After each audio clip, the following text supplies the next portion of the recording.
Quick reading for March the 1st to March the 7th. Aries, your cards are the High Priestess, the Queen of Swords, and the Queen of Wands. Ngayon parang siguro sinasabi natin, ano ba yung dapat kong gawin, no? Dapat ko bang unahin yung love dito sa person ko or yung ines, no?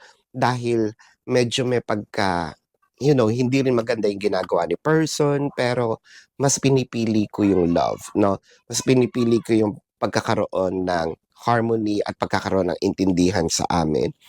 I feel like ngayon, um, ngayon napapansin ni person yung mga changes mo, parang mini-mirror niya ngayon. Doon sa mga single, I feel like this is also the time na mapapansin niyo sa sarili niyo na, sandali, mas okay pa lang ako lang muna mag-isa, no? Hindi ko pala dapat hanapin ang love. Parang medyo yung kumpiyansa natin sa sarili natin is umaangat at sinasabi mo, hahayaan ko na ang love ang humanap sa akin. Ayan. So this is your reading, Aries, for March the 1st to March the 7th. My name is Daphne, but spirit calls me bye-bye.